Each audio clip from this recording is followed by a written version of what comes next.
It was good, everybody, and thank you for tuning in to another Tyler Perry Sisters review. If this is your first time coming to my channel, welcome. If you are a returning family member, then you already know what it is and what it always will be. Be sure to like, comment, share, subscribe. Tell somebody to tell somebody if you choose to. If not, just sit back, relax while we get into this messy thing. Well, being that court is in session, Sabrina, I'm going to need you to approach the bench, ma'am, because why the hell, in all the hell, in all the world, in all the lands, why did you invite Andy and Danny to help you and Pam with Karen's baby shower?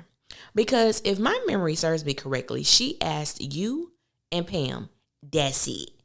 She didn't ask for no additional help. She didn't ask for any additional people. So the fact that you are upset because Andy and Danny didn't show up, it explains everything that needs to be explained. Matter of fact, we don't even need an explanation because Karen didn't ask you to invite them to help us in on this planning party in the first place.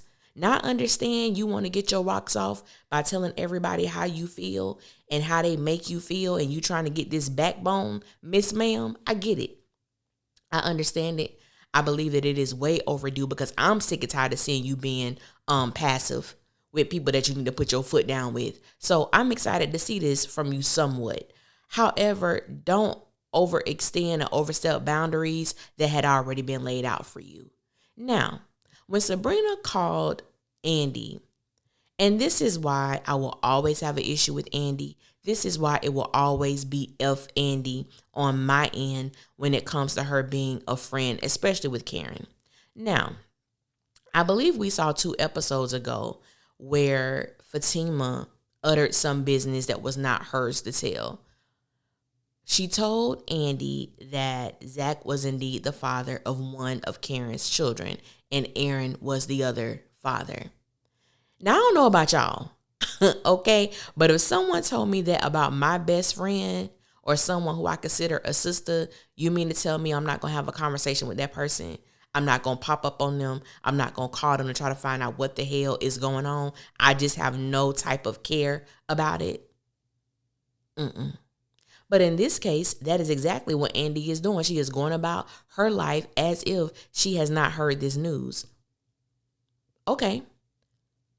Then when Sabrina calls her and asks her about her reasoning for not being at her house to go over this baby shower, Andy proceeds to tell Sabrina, we all have lives. I said, what? We all have lives. It's amazing to me that Andy can utter that, because when she was going through all that hell with Gary in the beginning, it's amazing how all these women would stop whatever it was they were doing and came to her beck and call. And it happened several times. I could go through and pull the clips, but I'm not because I don't care that much. But it has been several moments that these women were living their lives, doing their day-to-day. But when Andy put out the bat call, when she put out the bat signal, what happened? They dropped everything and they came to her aid. They were there for her to cry, for her to show the pictures of all the women that Gary had been messing with, to be a witness at that faux wedding that he planned. All the shenanigans, even so much so as getting sued by Jasmine.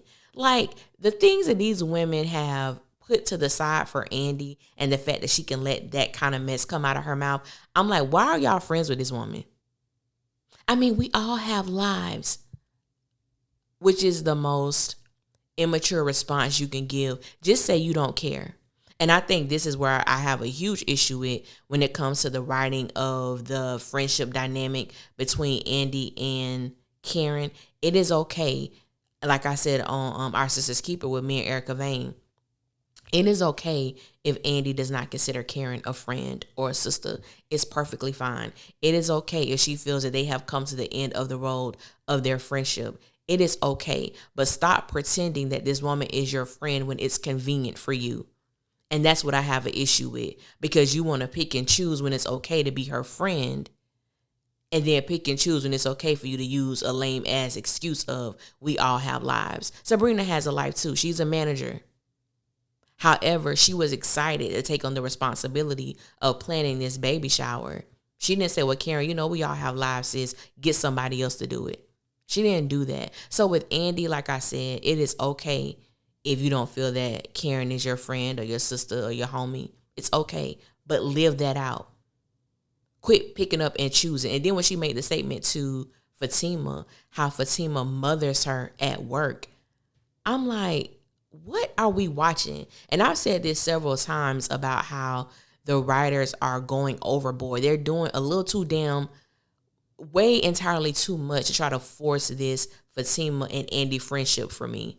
Like, it is okay if you wanted them to be cool, but you're just doing too much. They're doing the same thing with Fatima and Danny. You're doing too damn much that it becomes inauthentic. It doesn't feel real. Fatima does not mother Andy at work. If anything, they are two grown-ass women who seeks and find entertainment when it comes to hating. Fatima is a woman at work who doesn't use her time wisely, which is why she's failing law school. Because I don't even see why the hell she's Andy's assistant. For what? Andy is not consumed with cases. She has one case that she's working on, and she's not even doing a good job with that one. What the hell do you need an assistant for? If anything, Fatima is your bodyguard without a weapon. Without a gun. She got a weapon, I'm sure. But that's what she does. She follows you around. You use her when it's convenient. And I remember in the beginning how people were really championing this friendship between Fatima and Andy. And I never really saw it like that. Like, I think they're cool. They work buddies. But Andy uses everyone in her vicinity. She uses Fatima when it's convenient for her. It is not a reciprocal relationship at all. But I'm like, you know what, Sabrina, at the end of the day, this is what you get. Because ain't nobody ask you to invite them damn heifers. And then Danny's response is, Karen act like she's still mad at me. And I said, boo, she not acting like she mad. She is mad. You are a horrible friend. You continue to push the knife in the back. Twist and turn that mug while you in there. She's not acting as if she's mad. She is. And the fact that we have continued to see Danny not take responsibility for the things that she has done when it comes to her dynamic with Karen. And I know there are people who feel that, but Karen hasn't been a great friend to Danny or whatever the case may be. And I think that there is a difference. Everybody has a right to feel how they feel. But I believe that there is a vast difference in believing that Karen has not been a friend. And then for us to see Danny to go out of her way to be disloyal. I think there's a difference. I don't recall and can't recall any moment where I have seen Karen be disloyal to any of the women in her circle, meaning Sabrina, Danny, or Andy. I haven't personally seen it. If you have an example that you would like to put in the comment section, I would greatly appreciate it. That way I can, see where you're coming from. But I do not ever remember seeing that come out of Karen or for her to actively try to do something to hurt them. I've never seen her do that. And the fact that Danny gets off on that. She gets off of hurting her friends, bringing up their past, bringing up things that hurt them intentionally. That says a lot about someone's character and the nature and the core of a person. And so, yeah, but Sabrina, I would say, Sabrina was the highlight for me in the episode because it was a very weak episode. But to see Sabrina, come out of this stage where she wants to operate, in boldness, like I said earlier, like, sis, I get it. But at the end of the day, I'm going to need you to have more of a backbone and stop blaming everything on your damn hormones and the hormone shots that you're taking. You've been feeling this way. That they take advantage of you. They don't care about how you feel. Even Fatima making the statement, oh, Sabrina is sweet. She'll be okay. Why is Sabrina sweet, though? She's sweet because she let people walk over her. She's sweet because she doesn't stand up for herself. She's sweet because she acts like a doormat, because she's passive, because she acts as if she has no opinion on the things that are actively happening in the dynamic of her friendship, of her sister circle. Is that what makes her sweet? What makes Sabrina a sweet person? I'm interested in finding that answer out. What makes her sweet? Because a lot of times when people, place that type of title on someone, oh, she's sweet, she's cool, she's this. 8 times out of 10 is because that person doesn't stand up for themselves. and they allow things to go unturned. They allow things to go unheard, meaning their own thoughts, their own feelings or opinions, and they try to keep everybody in a place of peace, even to their own detriment, even if the situation isn't peaceful. And I just believe that's what we see with Sabrina. But, like I said, I did enjoy Sabrina, but, she did piss me off in the beginning, because why them heifers was invited.